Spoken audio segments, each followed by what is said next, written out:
cheeseburger. Sounds good. Just love cheeseburger. Dr. Longren made me give them up, switch me to cottage cheese and pineapple. Also my Hawaiian burger. Don't taste like burgers at all. Tastes like styrofoam. I hope I'm not disturbing. No. It's Friday night. You probably have someone there whom you're entertaining. No. What are you doing? Huh? Handsome young fellow, eligible young bachelor, alone on a Friday night? Well, if you must know, I'm preparing for our final session. Ah. The all-important final second. Yes. Watergate. That's a small consolation to me that for the next couple of days that word is going to be as much of a millstone around your neck as it has been mine. Because I guess the way you handle Watergate is going to determine the success or failure of these interviews. Should I be nervous? Well, I'm going to give it my best shot. Quite right. No holds barred. No holds barred. No, it's strange. You and I have sat in chairs opposite one another for hours, it seems days on end, and yet we've hardly gotten to know one another.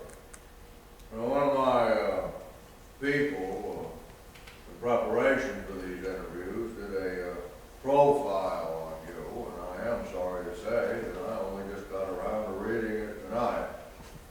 There's some interesting stuff in here.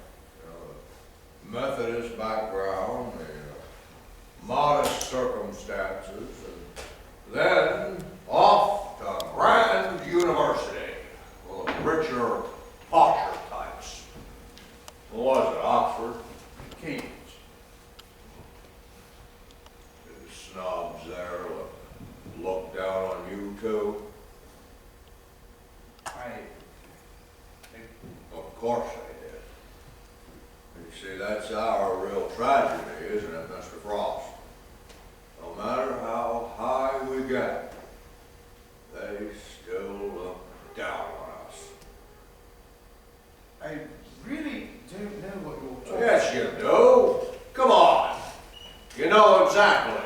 No matter how many awards or how many column inches are written about you or how high the elected office is for me, it still isn't enough.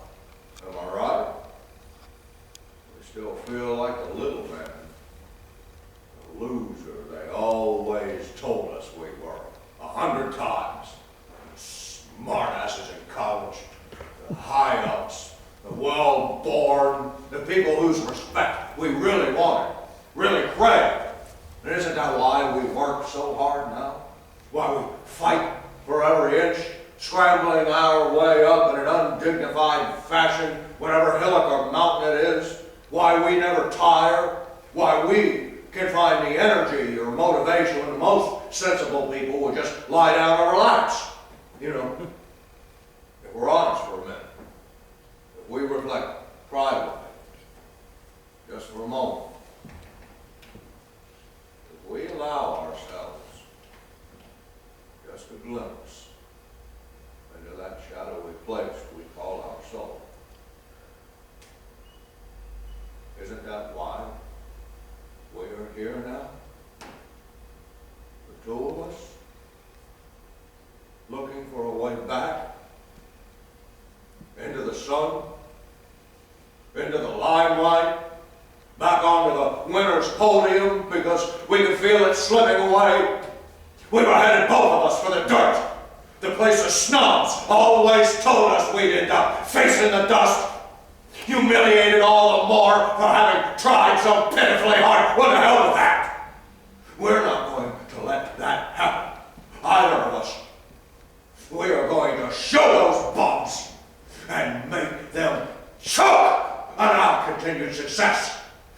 our continued headlines, our continued awards, power, and glory. We are going to make those motherfuckers choke!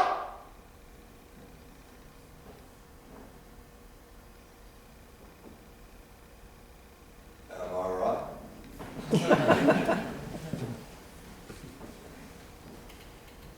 You are. Except only one of us can win. Yes. And I shall be your fiercest adversary. I shall come at you with everything I've got. Because the limelight can only shine for one of us. And for the other, it will be the wilderness. Nothing, no one for company, but those voices ringing in our heads.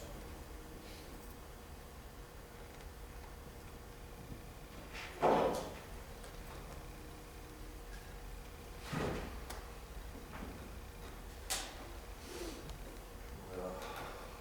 you can probably tell I've had a drink.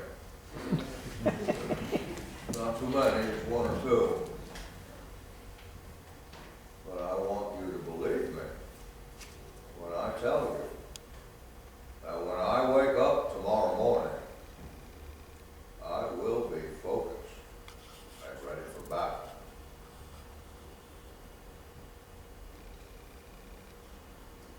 Well, good night, Mr. Frost.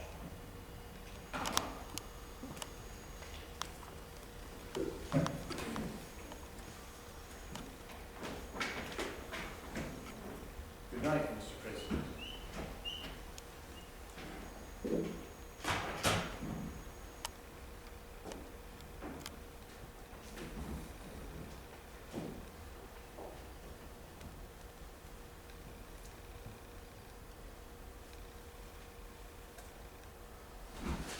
With or without cheese? I brought burgers. David?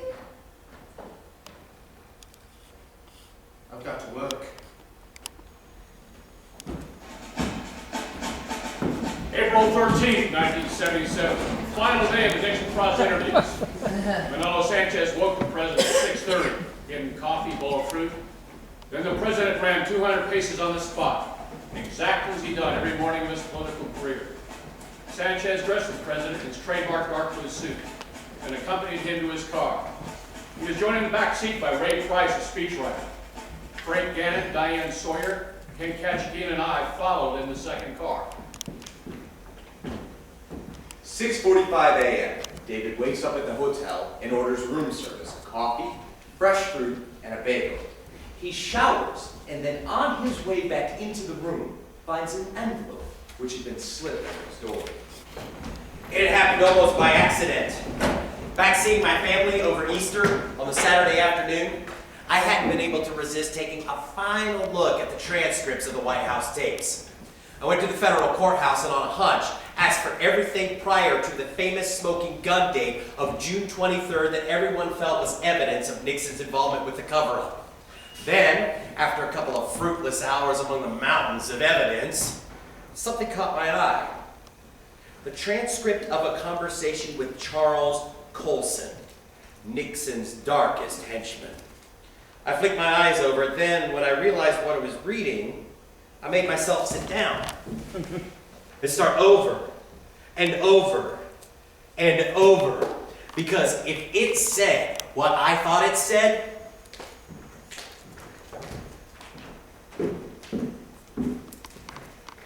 it'll be down in a second. Don't worry. Jim, have you seen him? I spoken to him? Not yet. Bob? No. Good morning. Jim. Thank you.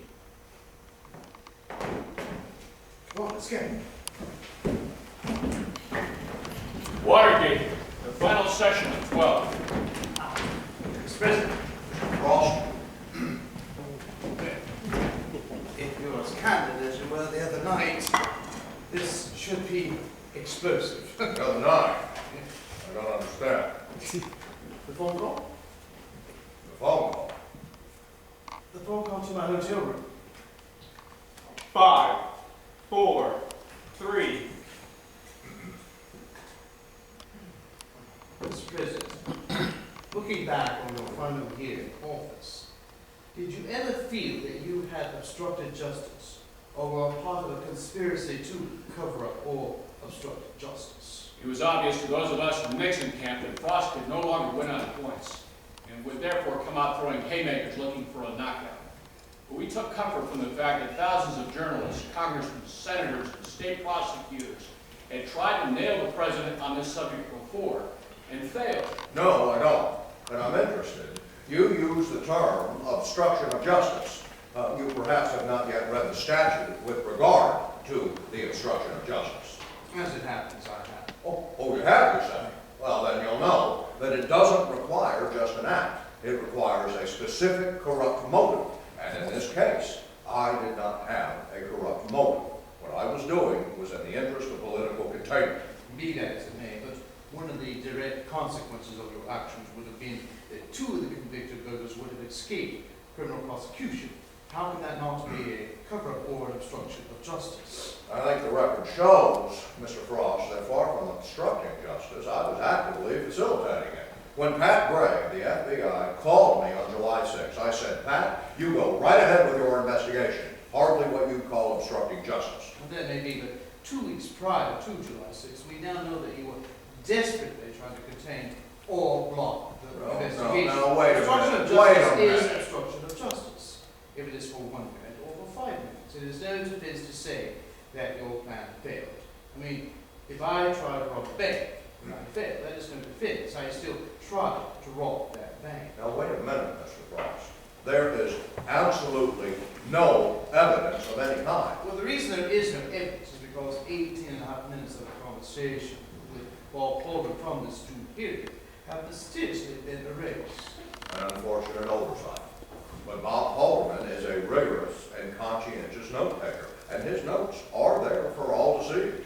Well, I found something rather better than his notes. That was the beauty of the June 20th transcript I had found in Washington. Until now, no one had been able to place Nixon in knowledge of the cover-up at this early stage, but this tape left you in no doubt whatsoever. There's one conversation in particular with Richard Colson, which I don't think has ever been published. It hasn't been published, you say? No, but one of my research started in Washington where it is available to anyone who consults the records. So, well, I just wondered if we'd seen it. More than seen it, Mr. President. You spoke the actual words.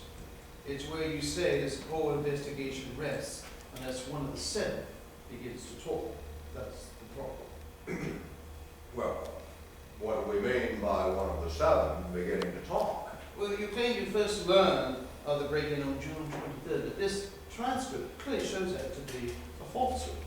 And a subsequent transcript of March 21st, in one conversation alone, there in black and white, I picked out, and these are your words.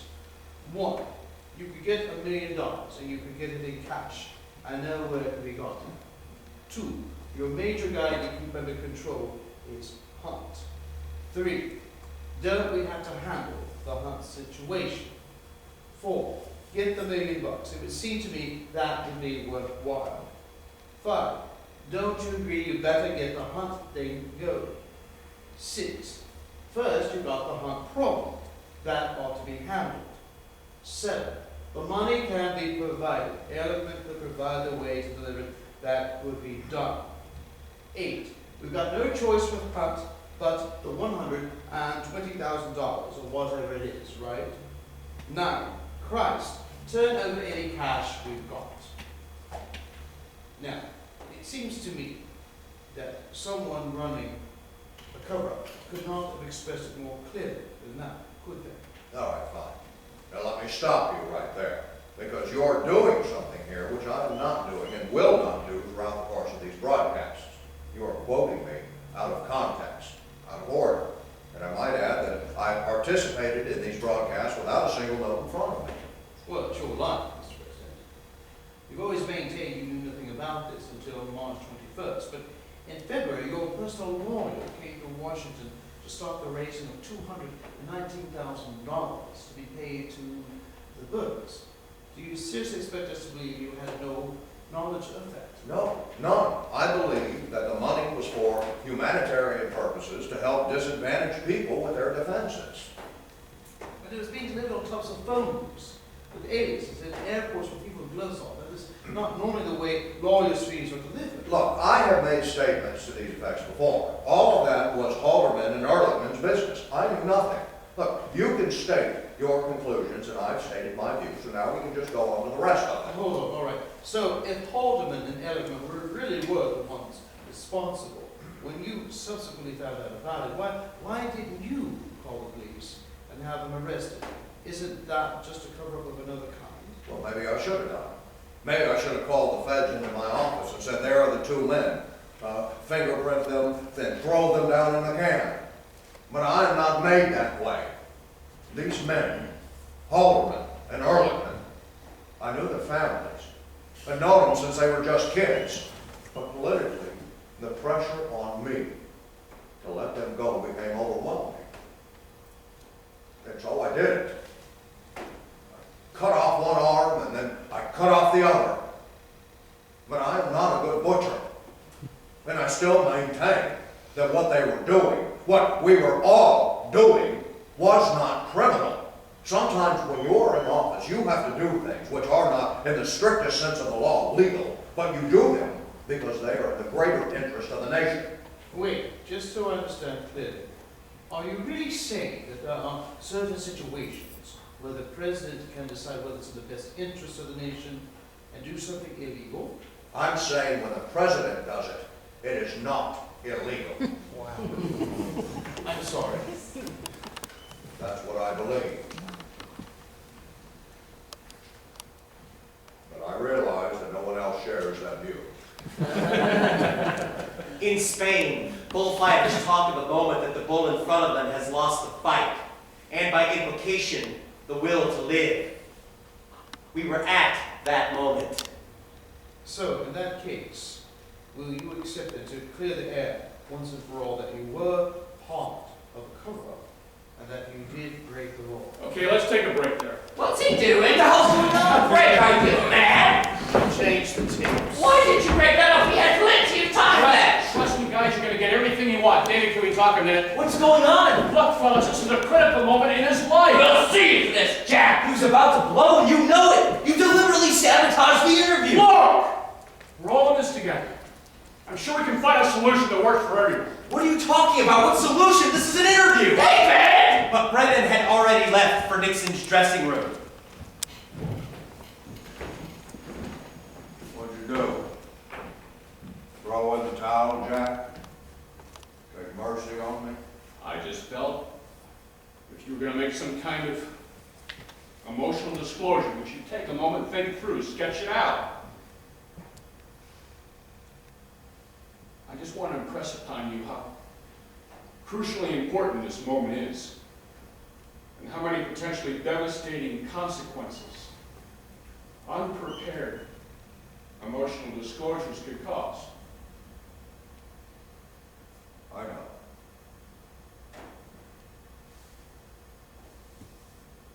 But to go on and carry on, denying it all,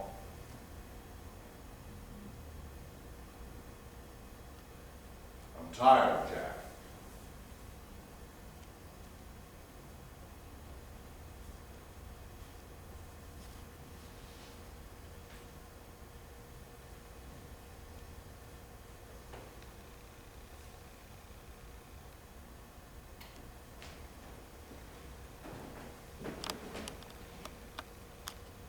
Thank you. For everything. It's coming back, those bastards. Be careful, David. They'll come up with something. Don't worry, it's fine. They'll have had a chance to prepare. We won't know what they're thinking. It's all right. He wants me to do this, to finish it off. He wants the will to this.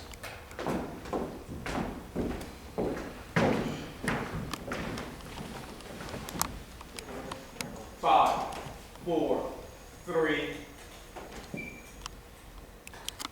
Mr. President, we were talking about mistakes you made, and I was wondering, would you go further than mistakes? The word that seems not enough for people to understand. Well, what word would you express? My goodness.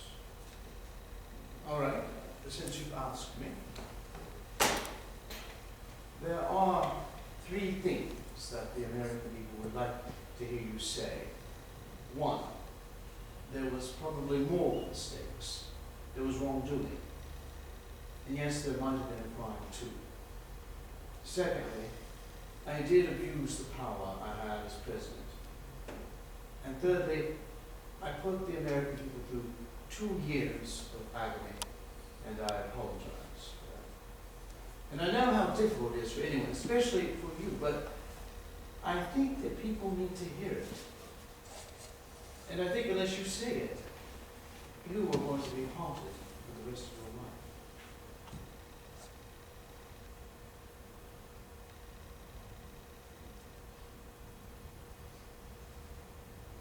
It's true. I made mistakes. Horrendous ones. Ones not worthy of a president.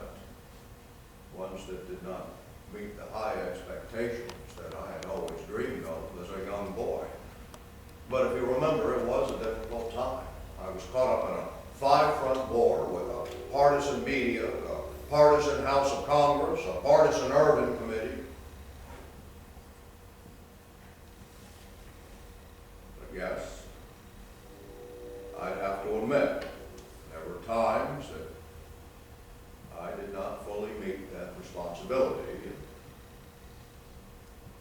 I was caught up in a cover-up, as you call it. But for all those mistakes, I have a very deep regret. Now, if you want me to get down on the floor and grovel, no. No. I still say that they were mistakes from the heart, not mistakes from the head. But they were my mistakes, and I don't blame anyone else. I brought myself down. I gave them a sword, and they stuck it in and they twisted it with relish. I guess if I was in their position, I'd have done the same. And the American people, Well, I just hope I haven't.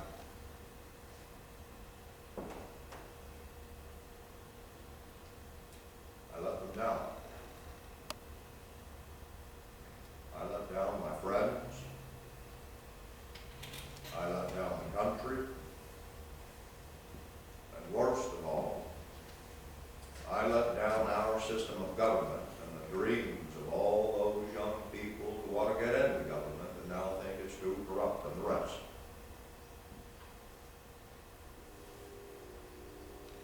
Yes. I let the American people down. And I have to carry that burden with me for the rest of my life. My political life is over. The first and greatest sin of television is that it simplifies, diminishes. Great complex ideas, tranches of time, whole careers become reduced to a single snapshot. At first, I couldn't understand why Bob Zelnick was quite as euphoric as he was after the interviews, or why John Bird felt moved to strip off all his clothes and rush into the ocean and celebrate. That was before I understood the reductive power of the close-up. Because David had succeeded on that final day in getting for a fleeting moment what no investigative journalist, no state prosecutor, nor judiciary committee, nor political opponent had managed to get. Richard Nixon's face swollen and ravaged with loneliness, self-loathing, and defeat, filling every television screen in the country. The rest of the project and its failings would not only be forgotten, they would totally cease to exist. The Nixon-Frost interviews were wildly successful. They attracted the largest audience for a news program in the history of American television. David Frost made the cover of Time and Newsweek magazines and inspired half the Washington press corps. As hard-bitten and unsentimental a